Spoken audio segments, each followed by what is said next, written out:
Alright, this is going to be a quick tutorial video, and this isn't going to be anything all that dramatic or all that weird. This is pretty basic, but I work with a lot of people who are older. I'm pushing 50 myself. I work with a lot of people between 50 and into the 70s, and I've worked with a lot of people who've had different sorts of leg injury, especially a lot of knee pain. And the big thing that I try to get people doing is getting up and down from the floor and trying to get up and down with some control and without using their hands too much. And it's basically a life skill. If you can't do this kind of thing, you can't play with your children or your grandchildren. You can't pick up just basic stuff that you drop. I mean, it's a very limiting thing. I move all the time. I take it for granted that I'm going to be able to do this. And it never really occurred to me just how hard it is for people until I started just sort of throwing this into a lot of the vinyasa classes I have as part of the warm-up. And one of the things we'll do, and just to demonstrate getting down on the floor here, is taking things down slowly, learn to shift your weight, and using one leg at a time, coming down without any sort of real impact here, and just knowing how to land.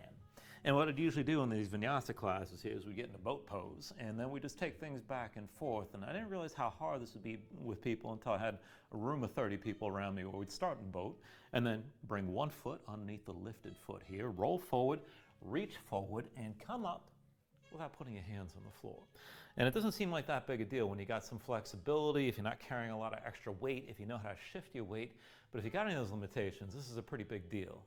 So I'm putting this video together for a lot of people that I work with and for anybody else who's interested. And basically we come back and forth in classes side to side. We bring this up, press the hips forward, come back down, try to move with some control, and then take it in the other side. So now my left foot's behind my right leg. I roll forward, reach forward to lift and bring this up to kneeling, and then come back down. And when I'm working with people on one-on-one, we'll work on this, bringing this up towards standing. Now, there's a few ways to modify, and just because you try to limit the use of your hands doesn't mean you can't use them at all. So you can always just start from seated, and the whole thing is just get your butt on the floor. So if you're just hanging out, if you're not in a vinyasa class where you're doing this kind of thing, it's still, you lean over to one side, cross your legs a little bit, and you're probably not going to roll straight forward. And then if you need to really bring yourself over that leg, you can always use your hands a little bit. Try not to press too much. Come from one foot up to the next. Roll up to standing. You're not going super fast. You're not just trying to shoot through this. You're trying to build some control and keep some muscle engagement. And then when you come back down, the same thing. Think about what you're doing. Shift your weight. Take it down. If you need to touch the floor, it's not that big a deal, but fold down, take it slowly, and let your weight shift. Come back down, resisting the landing the whole way, and move back and forth with some control. And I realize if you move a lot, if you're doing handstands and flipping all around and doing contortion or whatever the hell else, this isn't going to seem like much, but for a lot of people, man, this is something you really got to work on. Now, if you got some kind of injury, or if you're having a really hard time coming up, I got a pair of hiking poles here.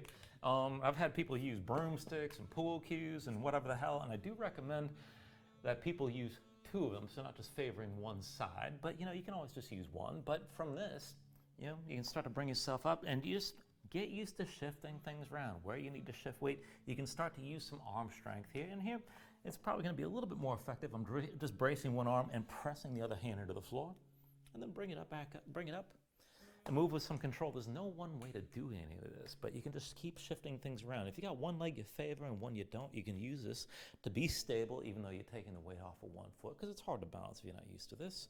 And just bring it down, come down lightly, and then you can always release. And if you only got one stick or whatever, you can work one side and then another. Press yourself up, and then bring yourself back down. And try to move slowly, try to move with some control. And that's usually the thing that people don't get. They want to just shoot up or just drop right down. And really the hard part is moving with some control and getting used to holding on to some muscle tension as you're taking this back and forth.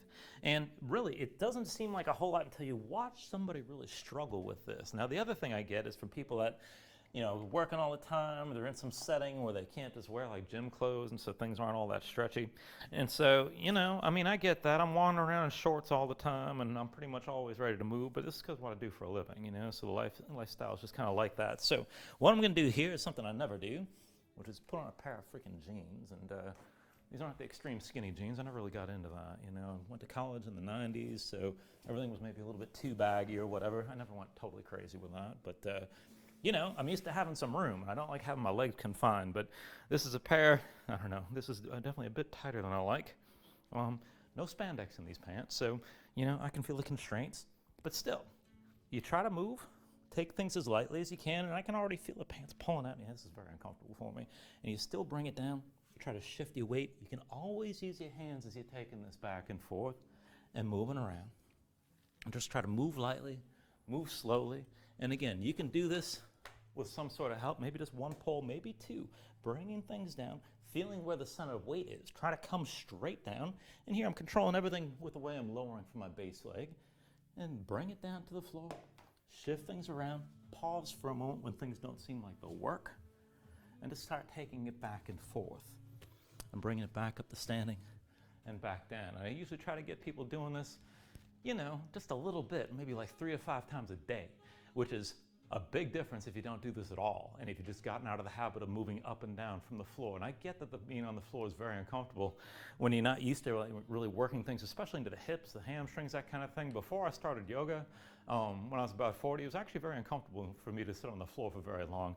And I can't tell you, you're going to get as open as I am at this point, because I've been working at this pretty hard, but you can at least chip away at it and get a little further in your mobility. Anyway, hope this helps.